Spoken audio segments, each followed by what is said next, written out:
มือเด้อตบมือเด้ออ๋อกล้องข่าวโคตรเลย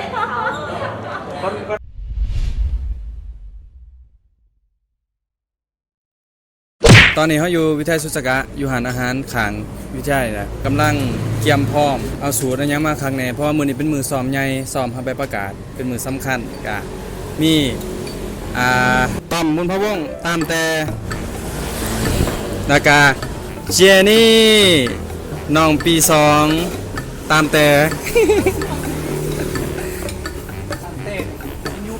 ที่ยุบแหละตอนนี้กระทามูเพื่อนนิเทศศาสตร์ปี3มาครบแล้วเฮาจะขึ้นไปสันทกแล้วเสียเบิ่งบรรยากาศเพราะว่าก่อนสิฮับวันที่18มื้อนี้กับวันที่26เฮาซ้อมใหญ่เพิ่นนัดมาซ้อมกะซ้อมเดี๋ยวไปเบิ่งน้ำกันอยู่สันทกสิพาไปเบิ่งบรรยากาศการซ้อมไปสบายดีตอนนี้เข้ามาเยี่ยมยามน้องๆนิเทศศาสตร์ปีปีใดปี2เดี๋ยวเสียน้องๆเขาแนะนำตัวโอ้ยแนะนำตัวหลายคนโผล่เว้ยโผล่ข้างหลังเต็มโอเคมาเบิ่งดูเนาะคนทำยินเท่ากันคนรอที่สุดในโลกเอ้าสบายดีชื่อเจนนี่ชื่อศาสตร์เด้อแต่แน่มึงกล่องพี่เรียนนิเทศศาสตร์ปี2สบายดีชื่อสมพรบานทวงศ์เรียนปี2ฝากเฟซเนี่ยสมพรบานทวงศ์ภาษาเจนนี่เบลล่าเด้อเฟซบุ๊กเจนนี่เบลล่าแกมอนกดขอติดตามเฟซบุ๊กแล้วกันยูทูบเด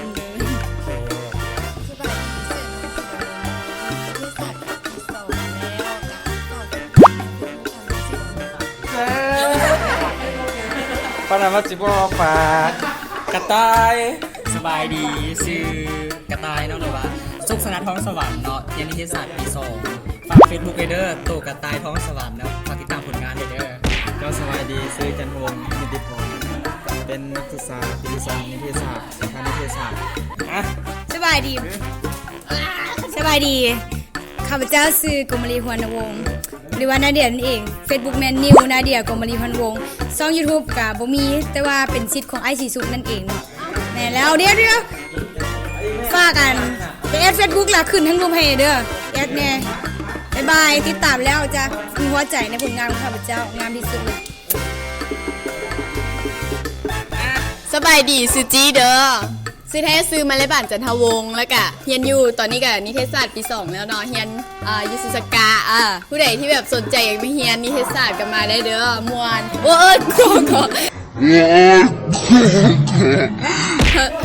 ฝาก Facebook แน่จีจันทวงศ์ขึ้นอยู่ดีเลยเอาละเจ้าอยากสอนสีประเสริฐเฮียนนิเทศศาสตร์ปี2ความฝันสร้างเนาะเอาเท่านี้เนาะโอเคตอนนี้น้องเฮากำลังเรียนมีวีซ่า AI วีซ่า Illustrator 18แล้วจะขึ้นไปเทิงก่อนบ๊ายบายแน่บ๊ายบายแน่ก่อนสิไปตอนนี้เฮาอยู่ในห้องประชุมของวิทยาลัยสันทกเห็นทีมงานนะไปเบิ่งทีมงานดีกว่านี่ห้องใหญ่ห้องทักทายแน่อีกละตามไปอย่างเห็นทายตลอดทักทายแน่เป็นคนประมาณ10 คนสบายดีไปเลยคนเก่าคนเดิมโอ้ค่อยเป็นดาราซ่องจอได้เนาะเห็นบ่ซ่องใดก็มิดหน้าค่อยหมด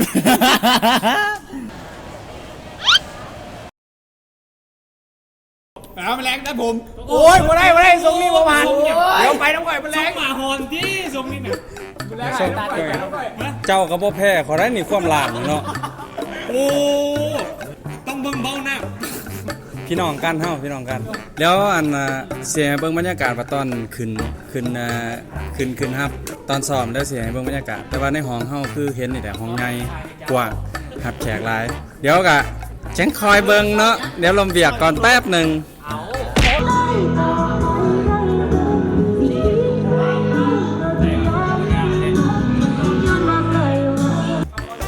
ครับให้เนี่ยครับบ่ถึงโอ้เสียของเบิดซื้อยังน่ะบุ้มบิม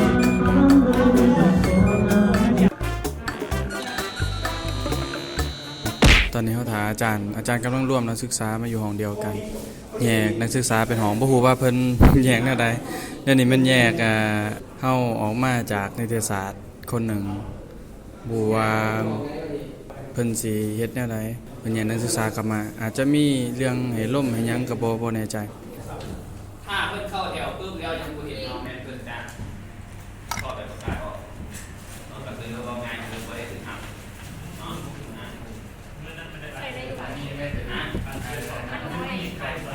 แน่นอนจะต้องอ่านคืออย่างที่เสาก่อน อาจารย์เพิ่นขึ้นมาแจ้งระเบียบหลักและข้อห้ามข้อปฏิบัติก่อนสิรับไปประกาศแล้วก็ยังว่าแน่ว่าแล้วก็สิทดลองอ่านสื่อบ่อ่านสื่อแล้วมีอยู่อ่านสื่อนะจะมีทดลองอ่านสื่ออีกเดี๋ยวลงบรรยากาศมันเนี่ยแล้วเฮาอาจจะได้ขึ้นไปสอนในส่วนอยู่ของเธอ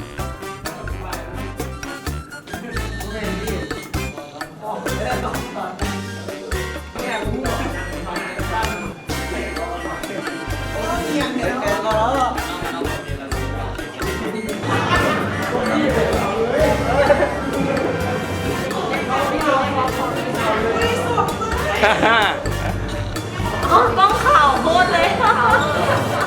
ก็หนาดำตอนเช้าแต่ว่า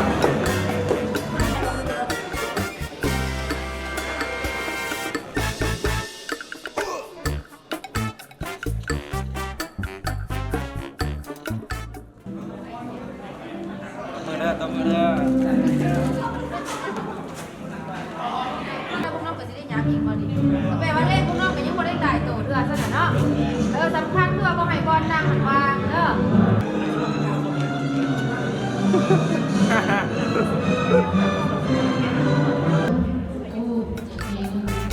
โอเคเนาะยังมีหมู่หาอีกอยู่บ่ บ่ต้องถ่ายให้คนอื่นดังแล้วนางห้องกับโรงเรียนได้ฮอดปึ๊บนางปั๊บฮอดปึ๊บนางปั๊บเลยยิ้มแย้มแจ่มใสนางเข้ามาอ่อนนะในงานมีแขกผู้มีเกียรติหลาย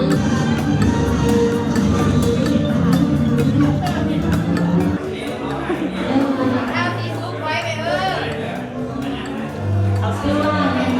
พี่สีเวลายาน้องยาขึ้นมาไม่ได้มีเหลือ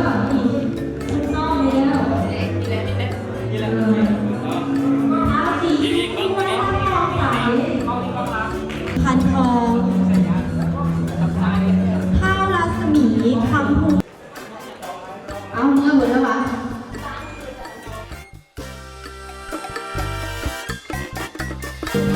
โอเคตอนนี้ก็เฮียบห้อยสำหรับการซ้อมทายครับไปประกาศเฮาก็ถือว่าโอเคนะออกมาดีแล้วก็สง่าผ่าเผยมือแท้วันที่28อย่าลืมวันที่28เป็นมือแท้อันนี้แม่นนักศึกษาที่จบนำกันไปได้แล้วสมัยเด้อ สวัสดีวันนี้ก็มาซ้อมโอ้มีอีกสารเล่าอีกผูกทั่วหน้าซะสู่สุดใจ โอเคสำหรับงานเฮาซีซ้อมก็สำเร็จเสร็จสิ้นเรียบร้อยแล้วเนาะเดี๋ยวถ้าคลิปต่อไปจะถ่ายบรรยากาศตอนรับไปประกาศให้เบิ่งรายการมีเซอร์ไพรส์หน่อยหนึงตอนรับไปประกาศแล้วถ่าเบิ่งเนาะวันที่28พบกัน28กันยายน2019วิทยาลัยสุสกะสาขานิเทศศาสตร์ปี3รุ่นที่8จบ 7-8 คนเท่านั้นบายติดตามตอนต่อไป